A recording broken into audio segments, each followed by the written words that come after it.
Pemirsa, pertemuan AHY dan Surya Paloh disebut membahas soal polemik wacana penundaan pemilu.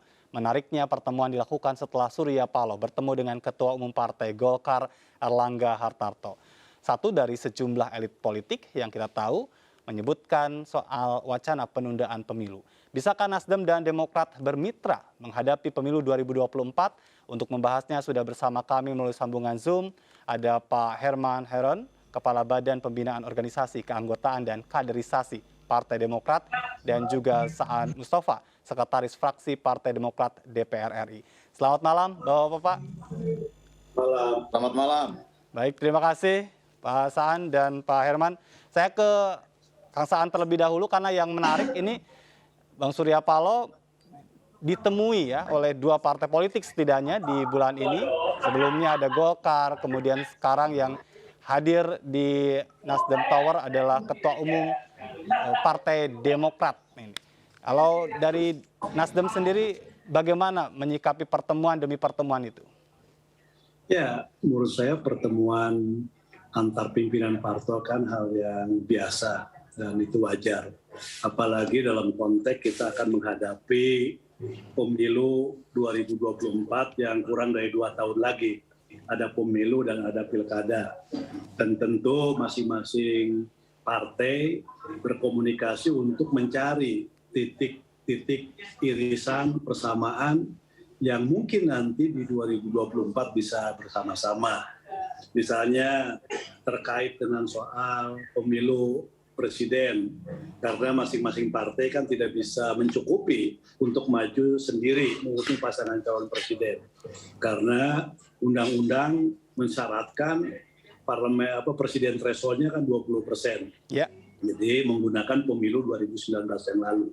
Dan tentu Nasdem, Demokrat juga berkepentingan untuk misalnya saling menjajaki melalui proses komunikasi. Baik. Terus juga kenapa yang didatangi Nasdem, karena mungkin di antara sekian ketua umum Partai Nasdem yang paling senior lah di antara ketua umum yang lain. Baik, tapi kalau bicara tentang senior, ini beda halnya pada saat Ketua Umum Partai Golkar berkunjung ke Nasdem Tower, di mana setelah pertemuan didampingi keluar, beda dengan AHY tidak diantarkan keluar oleh Surya Paloh. Kenapa, Bang Saan? Menurut saya itu yang biasa aja, mungkin Pak Surya juga ada keperluan yang lain, tapi kan saya yakin Pak Surya selalu memperlakukan sama. Jadi tidak membeda-bedakan terhadap semua ketua umum partai. Jadi Pak Surya selalu memperlakukan sama dan termasuk juga kepada ketua umum Demokrat, apalagi ketua Majelis Tinggi di Demokrat juga sahabatnya Pak Surya, dan jadi menurut saya itu tidak ada hal yang ganjil. Semua kita Nasdem memperlakukan semua ketua umum sama karena kita sama-sama setara, sama-sama partai yang ada di parlemen. Tentu kesetaraan itu kan menjadi hal yang sangat penting. Baik, saya ke Pak Herman. Dari sekian banyak partai politik, kenapa memilih bersilaturahmi dengan Nasdem? Ya, kalau komunikasi politik dan silaturahmi, Ketua Umum kami memang melakukan silaturahmi Trisakti ya, kemanapun memang dilakukan, dan tentu ini salah satu komunikasi politik yang dibangun. Namun ada hal yang tentu sangat istimewa karena Pak Surya Paloh tentu punya hubungan baik dengan Ketua Majelis Tinggi Partai Demokrat, Pak SBY, dan menjalin persahabatan yang begitu erat. Dan tentu ini juga bagian nostalgia yang diungkap oleh Pak Surya tadi. Dan hubungan-hubungan baik personal antara para pengurus Demokrat dengan Nasdem juga terjalin dengan baik. Dan kalau melihat situasi ini tentu ada chemistry yang bisa dibangun ke depan. Nah, saya hadir di pertemuan itu ya. Dan pembicaraannya juga kita sangat komprehensif, membicarakan masalah-masalah kebangsaan dan bagaimana solusi yang tepat tentu untuk Indonesia ke depan. Sebagai partai politik yang sangat menentukan arah dan tujuan bangsa ke depan, tentu dua-duanya menyampaikan idealismenya masing-masing. Mas Agus diberikan kesempatan pertama dan kemudian direspon oleh Pak Surya Paloh. Dan dua-duanya saya kira tadi yang disebutkan oleh ketum kami Mas AHY di beberapa wawancara, bahwa ketika dua-duanya menyampaikan pemikiran, gagasan, ide, dan keinginan untuk bisa mengawal bangsa lebih baik, ini ketemu gitu, ketemu. Artinya ada chemistry yang sama. Nah, kalau sebuah partai selalu diberikan menyampaikan banyak gagasan dan pendapat, banyak perbedaannya, ini banyak kesamaannya.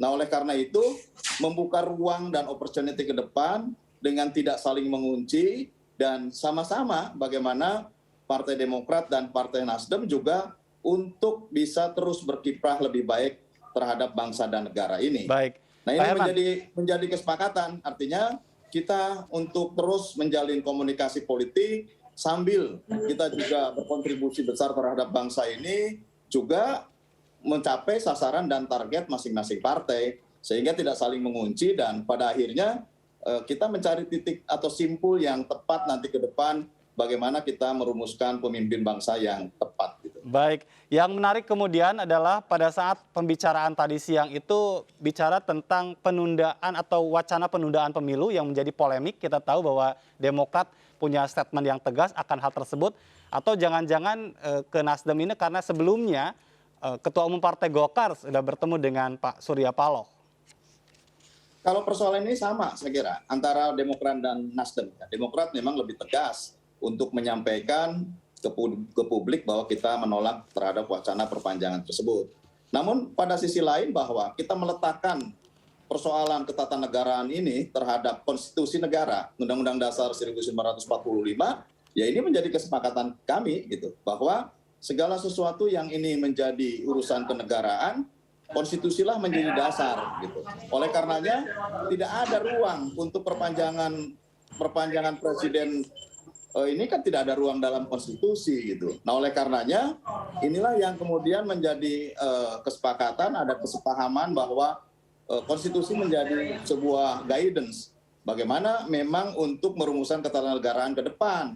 Nah, kalaupun kemudian ada kesepakatan lain, ya ini kan perjalanan historikal negara gitu ya. Nah, oleh karena itu menurut saya memang ini diskusi yang menarik. Dan bagaimana ke depannya tentu komunikasi politiklah yang akan menentukan itu. Baik, Kang Saan, kalau berbicara tentang pertemuan demi pertemuan dan wacana bermitra antar partai politik, apakah ini juga erat kaitannya untuk membaca elektabilitas yang kita tahu beberapa survei menunjukkan naik turunnya posisi dari sejumlah partai termasuk juga Partai Nasdem? Ya, pertama kalau untuk pemilu legislatif kan tidak terkait langsung ya masing-masing. Nah, proses komunikasi dan penjajakan itu kan nanti itu erat kaitannya ketika pengusungan pasangan calon presiden dan wakil presiden. Kenapa itu terkait erat? Karena memang baik Nasdem, Demokrat, Golkar, dan yang lain-lain itu tidak bisa mengusung sendirian. Bahkan PDI pun ketika dia sudah memenuhi ambang batas pencalonan presiden, tentu juga pasti akan membangun komunikasi untuk berkoalisi. Nah, Nasdem di parlemen 10,4%. Dengan Demokrat saja belum cukup. Misalnya kalau mau mengusung calon presiden secara bersama-sama.